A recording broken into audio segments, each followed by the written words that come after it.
La préparation est un process très complexe. Très complexe dans la mesure où ce n'est pas qu'une question d'entraînement. Il y a bien évidemment la question d'entraînement qui représente, disons, 70% du contenu de la performance. D'ailleurs, c'est ce que donne l'athlète. L'athlète dans une médaille olympique, il participe pour 70%. Et tout le reste, donc les 40 ou 30% qui restent, ce sont les autres facteurs qui vont intervenir, les autres intervenants qui vont impacter la médaille. L'environnement va impacter, la qualité de vie va impacter, la nutrition va impacter. En fait, tout ce qui touche à la performance, et notamment dans certains métiers de plus en plus pointus, qui sont par exemple ceux de l'évaluation, etc., l'évaluation de la préparation, de la performance, etc. Paris a un particularisme. D'abord, c'est une ville humide à cause de la Seine, d'ailleurs qui est très proche du village olympique et des infrastructures sportives, donc il y a un impact. Mais il faut d'abord se mettre d'accord que le climat, la chaleur, parce qu'il fait chaud actuellement à Paris, etc., va impacter tout le monde sur le même pied d'égalité. Bien évidemment, ceux qui viennent de pays où le climat est assez proche de celui de Paris vont être un peu plus avantagés que d'autres. Mais globalement, le climat impacte tout le monde et il ne faut pas faire une fixation sur ces choses-là.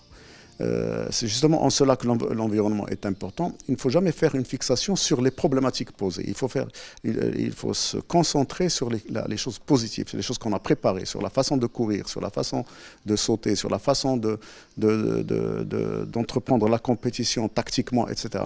Le reste, il impacte tout le monde sur le même pied d'égalité et donc il n'y a pas de raison de mettre un focus sur des conditions qui impacteraient les uns plus que les autres. C'est vrai, mais le niveau d'impact n'est pas très élevé.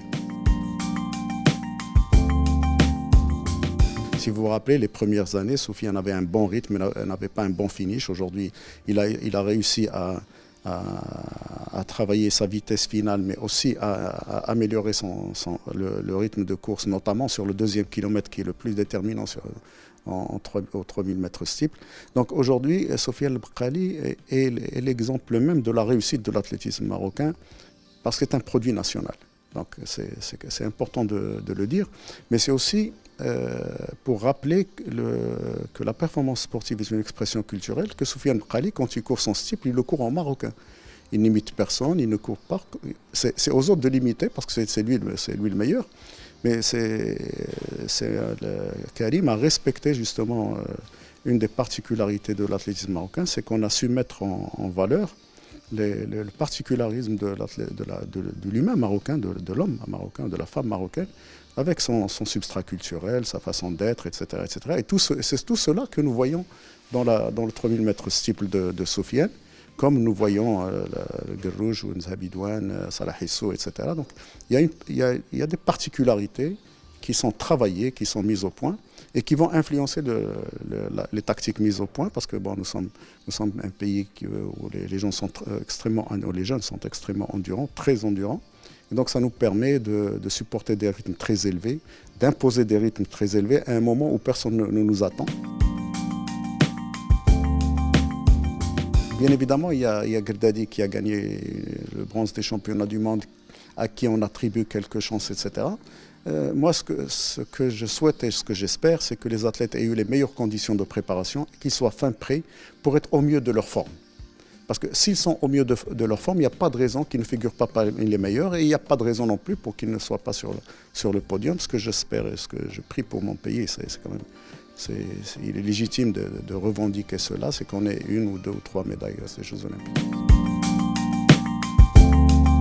Moi, le conseil que je donne à tout sportif, c'est de comprendre définitivement qu'il n'y a pas un seul produit au monde qui améliore la performance. Il n'y en a pas un seul. La performance sportive est une expression de milliers d'indices. Il y a ceux qu'on connaît aujourd'hui, par la recherche scientifique, en physiologie notamment, en biomécanique, etc. Et donc qu'on améliore par l'entraînement, jusqu'à un certain niveau, parce qu'il ne faut pas oublier que l'entraînement n'améliore pas tout, il optimise et améliore quelques indices, parce que la majeure partie des indices sont innés. Et donc l'entraînement est là pour peaufiner, pour améliorer, pour développer et pour permettre l'expression, pour permettre à ce que l'athlète soit conscient de sa puissance, de sa force, de son endurance, et qu'il puisse l'exprimer. Et il n'y a pas un produit qui va vous, si vous l'inhalez ou si vous l'avalez ou si vous l'injectez, qui va faire de vous un athlète supersonique alors que vous étiez un tocard, passez-moi l'expression, quelques minutes après. Sinon, tout le monde aurait fait ça. Pourquoi pas moi, vous, le technicien qui est en train de prendre les images, etc., prendre un produit quelconque et aller devenir champion olympique. Ça n'existe pas. Donc les sportifs doivent le comprendre. Ensuite, ils doivent comprendre qu'aujourd'hui, la lutte antidopage, elle est concentrée sur le fait que cela pose problème à la communauté internationale puisqu'elle a interdit ces usages, mais elle les a interdits beaucoup plus aujourd'hui pour préserver la santé des sportifs.